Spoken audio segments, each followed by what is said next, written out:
कौन विश्वास करेगा आप पे। जिस प्रकार आपने सीईसी को खत्म किया है, दुर्भाग्य से आपने उस समिति को समाप्त कर दिया जो सीधी रिपोर्ट करती थी सुप्रीम कोर्ट को, और आपने वही सीईसी नाम देके अपने भारत सरकार के पर्यावरण मंत्रालय की कमेटी बना दिया।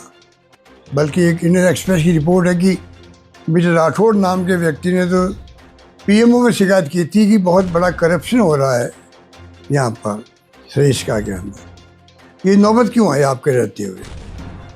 और उसके बाद में नेशनल वाइल्ड लाइफ बोर्ड जो है उसने भी ठप्पा लगा दिया, सुप्रीम कोर्ट में पेश कर दिया। इतना स्ट्रिक्ट कानून है पर्यावरण के और फॉरेस्ट के और आपके माइनिंग के, और आप 3 दिन में पूरी फाइल चला करके रिकमेंड कर दिया सुप्रीम कोर्ट को। भूपेंद्र यादव जी, आप राजस्थान से हैं, आपका सम्मान करते हैं, परंतु जिस प्रकार से आप गुमराह करें पब्लिक को, 0.19% एरिया ही इफेक्ट होगा अरावली माइनिंग से, ये अपना आप में भ्रमित करने वाला आपका बयान है। कौन विश्वास करेगा आप पे? जिस प्रकार आपने सीईसी को खत्म किया है, मेरा मुख्य आरोप आप पे ये है, सेंट्रल एम्पावर कमेटी जो 2002 में बनी थी, उसको आपने 21 साल बाद में 2023 में समाप्त कर दिया। वो कमेटी इतनी पावरफुल थी कि पूरे देश के जो एरियाज हैं सब लोग एक कॉन्फिडेंस रखते थे उसके अंदर, और सीधी रिपोर्ट सुप्रीम कोर्ट को करती थी।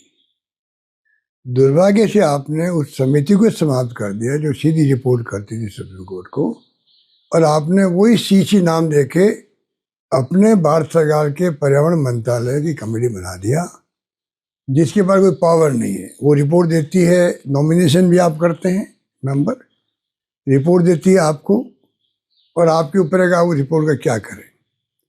उसी से शक पैदा हो गया कि आपकी मंत्रालय का, आप सबका जो है, जो विश्वास डगमगाना लग गया। क्योंकि एक ऐसी कमेटी थी वो जो किसी की नहीं सुनती थी।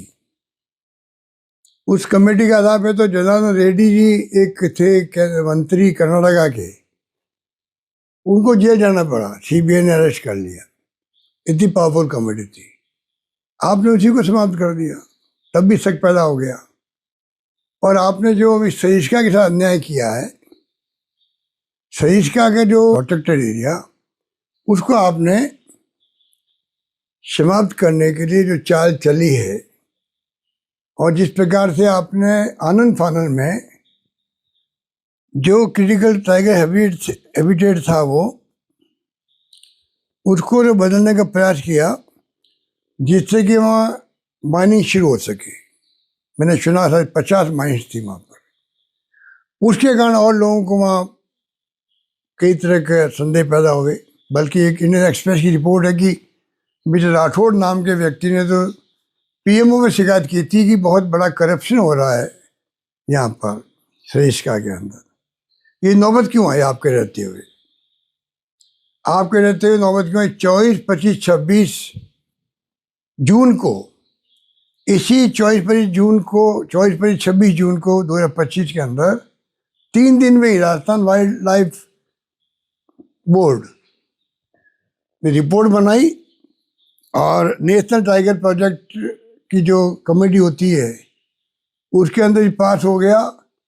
और उसके बाद में नेशनल वाइल्ड लाइफ बोर्ड जो है उसने भी ठप्पा लगा दिया, सुप्रीम कोर्ट में पेश कर दिया। आप सोचिएगा, सुप्रीम कोर्ट ने जिस प्रकार कमेंट किए आपके ऊपर, आपके ऊपर मतलब आपकी मंत्रालय के ऊपर, 6 अगस्त को जो कमेंट किए हैं, वो एक प्रकार से आपको सोचना समझना पड़ेगा कि नौबत क्यों आई कि सुप्रीम कोर्ट ने आपको फटकार लगाई है बुरी तरह से, और उसको रोक दिया है। उसी से मालूम पड़ता है कि जो आरोप करप्शन के लगते थे और ज़्यादा पुख्ता हो गए। मैं भी राजस्थान का मुख्यमंत्री रहा हूँ 3 बार।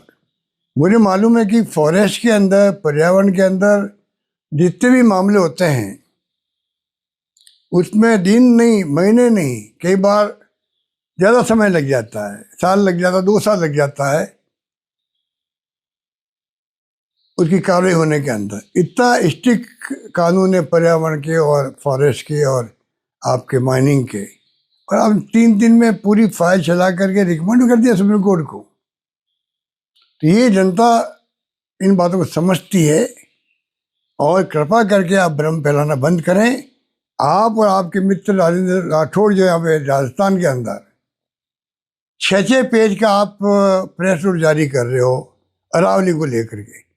अरे 6 पेज का, अरे अगर तथ्य हो, सच्चाई हो, 1 पेज सफिशिएंट होता है, 1 पेज ही।